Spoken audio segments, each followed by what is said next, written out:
Have you ever heard this statement? If you fail to plan, you have planned to fail. Have you ever heard it?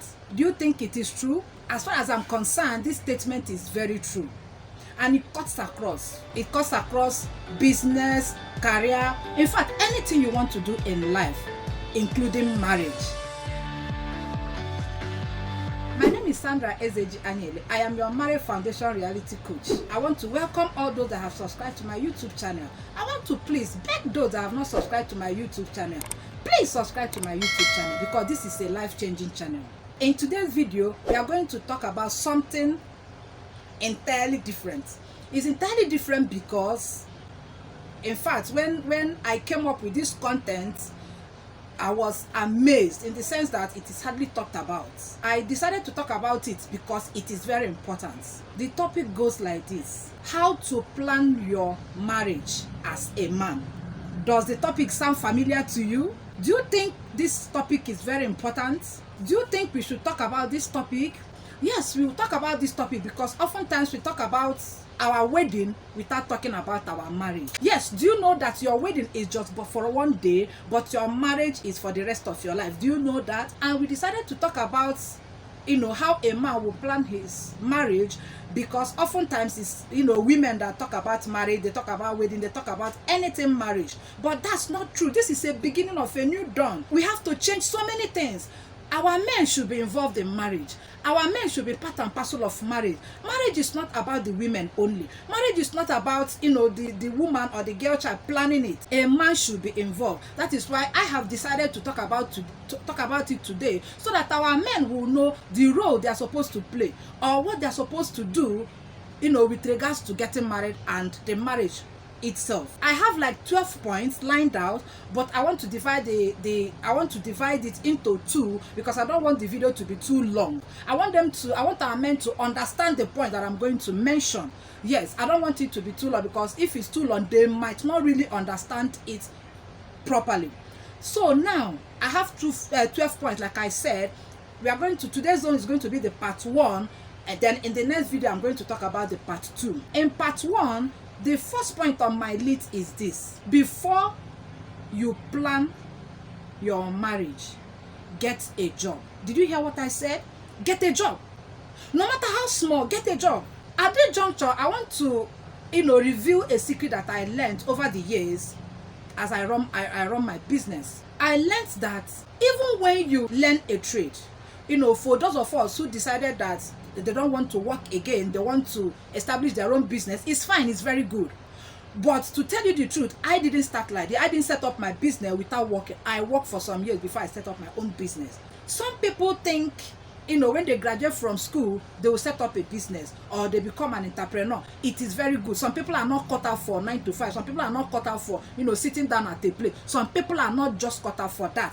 And I am not, blaming you. We have our different likes and dislikes, but for the purposes of this video, I want to clarify something. First of all, let me just explain the secret I say I'm going to reveal. No matter what you want to do in life, somebody has done it. If you want to start up a business, whatever you want to do, somebody somewhere has done it. And the internet has made things very easy for us. So you will not say, I need to go to America, I need to go to London, I need to go to Canada, I need to travel out to learn this thing. The internet is there to help you. So what am I saying in essence? If you decide not to, do a secular job and you want to set up your own business, that's fine. That's fine. That's very good. But my darling, please look for someone that has done what you are about to do. Stay with this person. Even if this person is giving you 10,000, 20,000, 30,000, no matter how small this money is, take that job. Even if this person says, no, I cannot pay you, you are a university graduate, no, because you know what you want to achieve, get that job. Because every business has got a secret. This is one of the things that they did not tell us. Every business has got, even if you have the whole of ideas, do you know that that's your idea will take you nowhere unless you see somebody that will hold your hands and lead you and put you through. I keep saying that I'm not a business coach. I keep saying that, I am not a sales coach, but I am saying what I'm saying based on experience. The mistakes I make while running my own business, I don't want you to make that kind of business. That is by the side. Why I say you should get a job? If you decide that you just finished school, you don't want to work secularly, or you don't want to work at all, you don't want to do any 9 to 5, you don't want to be under anybody, that is good. But my darling, I want to tell you that by the time you get a job, it will help you to know what your earnings are. Remember, you're planning your marriage. When you are planning your marriage, there are certain things you need to do. Marriage is entirely different from wedding. Wedding is one day, marriage is for your lifetime. So you can see that it's very different. Get a job. It will help you to plan yourself. It will help you to know that at the end of the month, I am expected to get so and so amount of money. It will help you. And then, if you want to also run a business, please get a job in line with that business you want to run. It will help you, because therein you will now learn secrets of that trade. Therein you will now learn how to, relate to customers. Therein you will now learn how to interact with your colleagues. You will learn a lot of things. If it is possible, get a job. That trade, that business you want to start, that whatever you want to do, get a job in line with that. It will help you. Another way to plan for your marriage is for you to get a house. Sweethearts, do you know that our men, a lot of them are falling short of this? Some of them will tell you that it's my family house. Some of them will tell you that it's my brother's house. Some of them will tell you that my parents say I should still stay here. Some of them will tell you that I am the first son, so I'm going to inherit the house when my parents die. All those are balderdash. Get a house, no matter how small. Because you are planning something big in future, get a house. Even if it's a one-room apartment, it is your own. Even if, no matter how small this house is, it is yours. My brother, get a house. Tell yourself, since I am planning to get married in the next 1, 2, 3 years, I need a house I can call my own. Yes. Forget about the promises your uncles, your aunties are making. Forget about the fact that they are telling you as soon as you graduate, work is waiting for you. As soon as you graduate, if you see a wife that you want to marry, bring her, we'll help you and you marry the wife. Forget about all those promises. I am telling you realities. I don't talk about expectations. I am telling you real life situations. Get a house. Because when you get married, you are taking this new wife to a house. No matter how this house is, please get a house.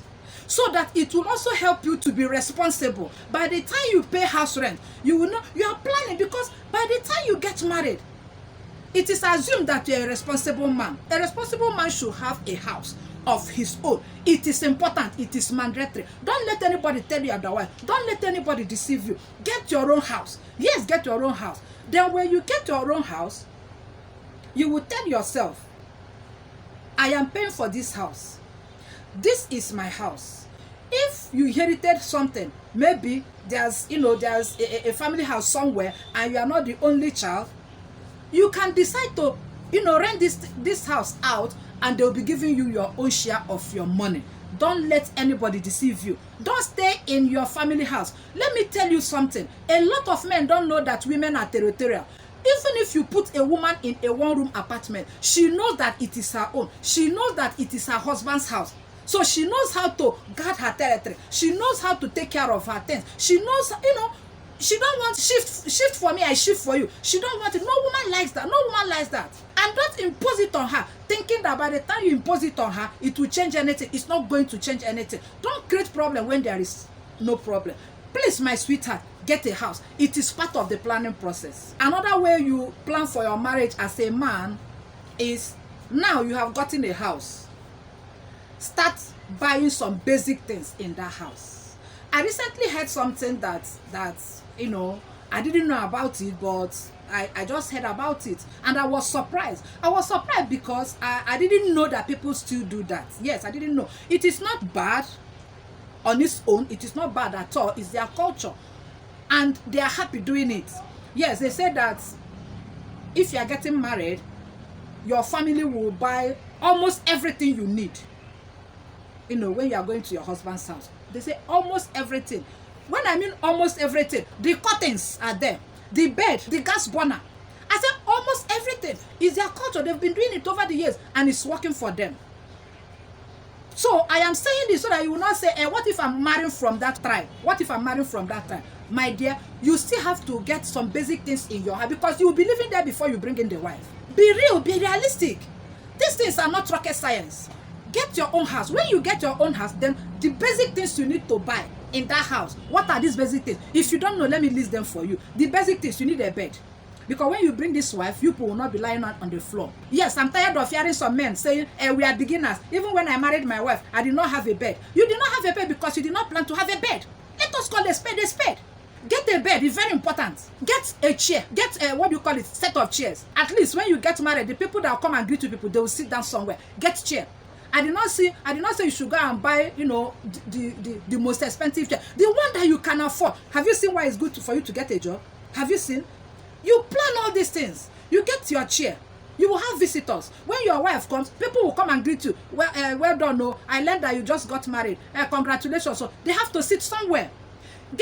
If you cannot afford a gas burner, please, you can buy camp gas.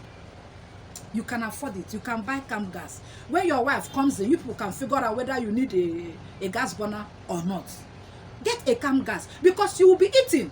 Don't be among those that when they are single, when they are bachelors, what they will be doing is every day, all their savings will be going to restaurants. They cannot even cook ordinary indomie. Please, if you have not watched my video on how to play your role as a child or children in your family, please go and watch that video, because in that video we explain the role children play, and by the time we analyze everything, it boils down to training your children to know how to do certain things in the home. Now, if you have learned how to do certain things, at least basic things you can prepare for yourself. Before your wife comes in, before you get married, you'll be doing this thing for yourself. I am not saying that you should go and learn, you know, you should go and be a chef, go and train as a chef. Every one of us must not know how to cook. But what I'm saying is basic things that you can do before you even, this is part of the planning. Don't be among those that said, I have married, she will be doing this, she'll be doing everything that concerns my life, she'll be taking care of. Don't be among those. That is what is creating problems in marriages. Inability of the man to help out in the home front. That is one of the problems that we are having in marriages. So, by the time you get your camp gas, that is what you can afford. It's a basic need. Get it. It's your camp gas. Get it and keep it in your kitchen. Yes, keep it and be using it. Another basic things that you need in you can put blinds, curtains. You can do that. You can put curtains. If it is the smallest television, you can now, because you need entertainment. At least let that one be there. Basic things. And these things, you'll be changing them as your salary, as your income is increasing, then, you know, your lifestyle will also be. And when the woman comes in, she will also help you to, you know, adjust where necessary. Get a television. Very important.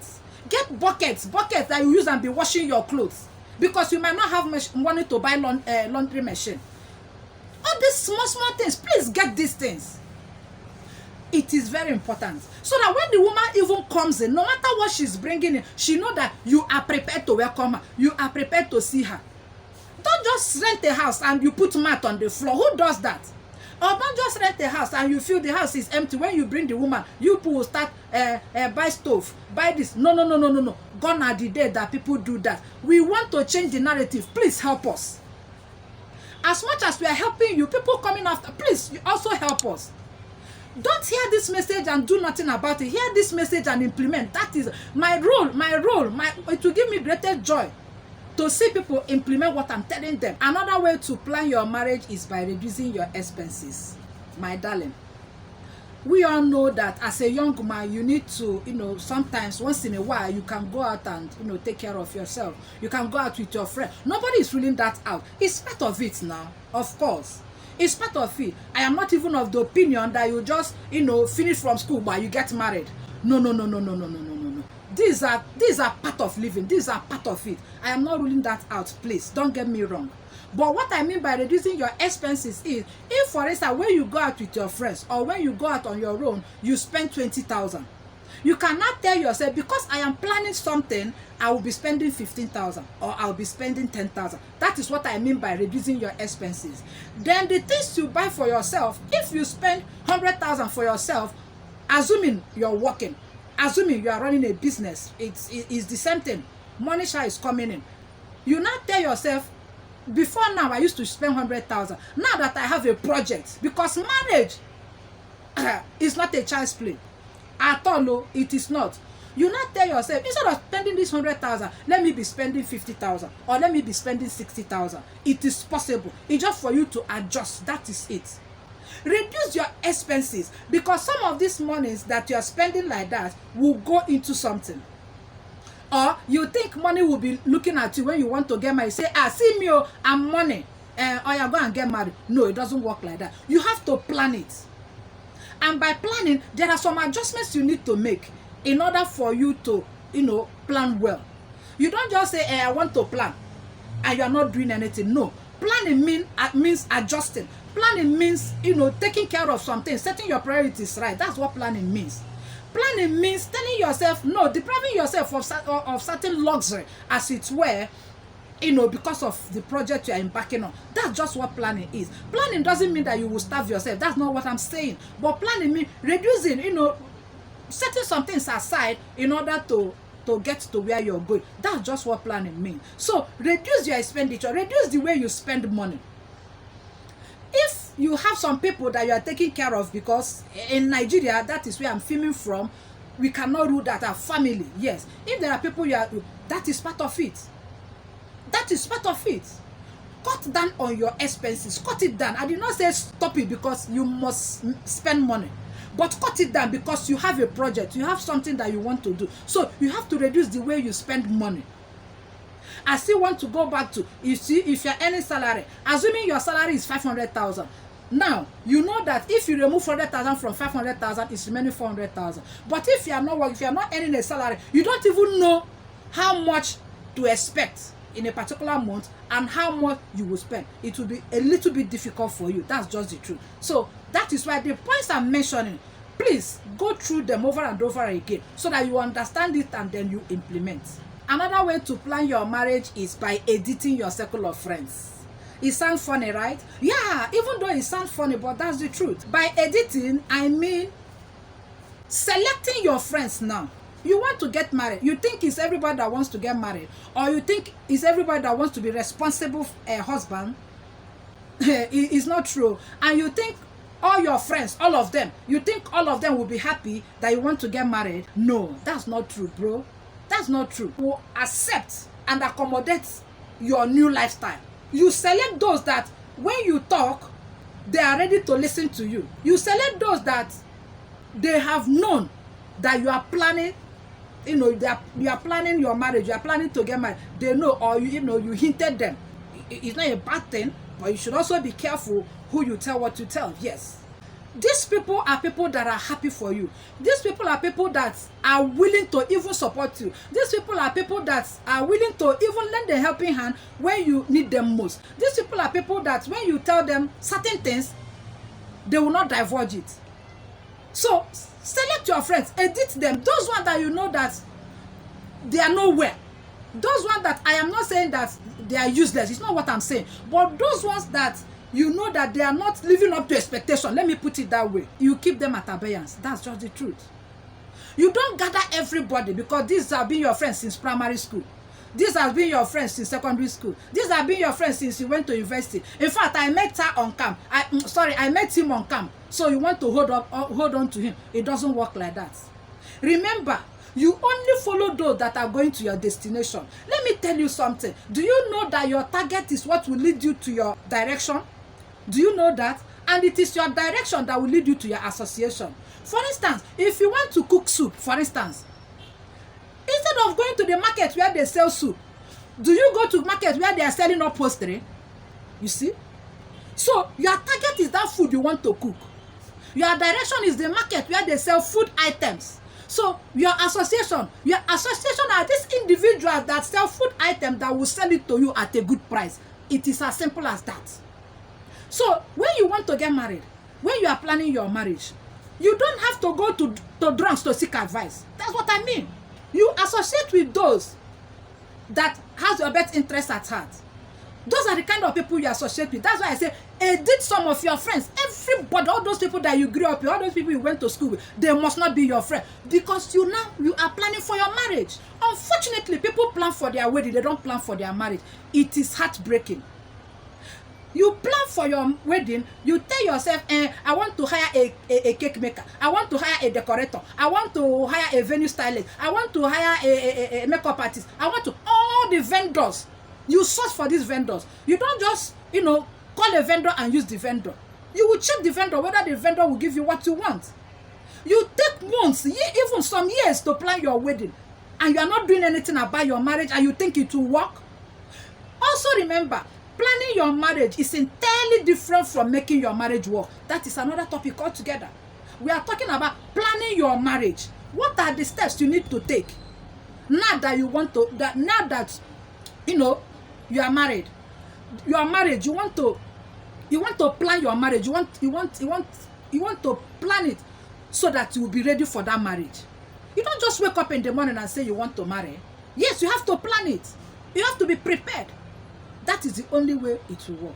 Another way to plan for your marriage is by reading and making research about how to be a good husband. This is something that a lot of people don't do. Yes, it's only women that you will see when they want to get married, they will start reading books. How to be a good wife, how to be a good mother, in fact, some of them will start going for counseling. Some of them, don't do this in isolation, my darling. As a man, you have to learn, you have to read, you have to make research. Go on internet, you will see things. In fact, read up some things on how to be a good husband. Because by the time you get married, it is part of the planning. How do I be a good husband? Or you want to use the method your father used to marry your mother 40 years ago, 50 years ago to marry your wife. It will not work. Oh. It will not work. And let me tell you, those things you saw your father doing, please don't repeat it in your marriage. Those things you saw your father doing and you did not like those things, please don't repeat it in your marriage. You read, you make research. How to be a good husband, how to be a good father. That is it. You have to read it up because you have never been a husband before. You have never been a father before. You read up all these things. I mentioned 6 points in this part 1. The part 2 will take care of the other points. I told you I have 12 points lined out. Please go through these points. Don't plan your wedding without planning your marriage. Don't let anybody deceive you. I want you to have a joyful home. It is my mandate to help people enjoy joyful marriages. It is my mandate. I have taken it upon myself through my years of experience. Yes, through the things I saw growing up. I am laying everything bare. People hide, shy away from talking about these things. I don't know why. How will they know unless somebody teaches them? How will they know unless somebody tells them so that they will make informed decision? You don't just wake up one morning and say, Mom, Dad, I want to get married. You don't do that. Or the souvenir you will give your parents when you are coming back from NYSC is to bring a wife. You have already engaged her in the camp. And you are not coming to tell your parents. That is so wrong. Plan your marriage. Marriage is a big deal. And when you plan your marriage, I can authoritatively tell you that your marriage will work. I can authoritatively tell you that you will enjoy your home. I am telling you all these things so that you will know what to do and when to do it. It is not when you are in year 1 you say I want to get married. No. You have to be matured mentally before you even think of getting married. Yes, it is another topic I will talk about. We are trying to set the record straight. We know the things that are causing problems. Why do them? Why repeat it? Why do we have a network of marriage dysfunction when we know we can change it? Please do your part. As a man, go through these topics. I am pleading with you. It is high time our men start listening to these messages. It is high time our men start doing their part on how to make marriages work. It is not one person that make marriage work. Plan your marriage so that your marriage will work. If this video has made sense to you, please give it a thumbs up. Like this video, share this video, comment. I want this message to reach as many people as our men. I want them to get the information. Please share this video. I will see you in my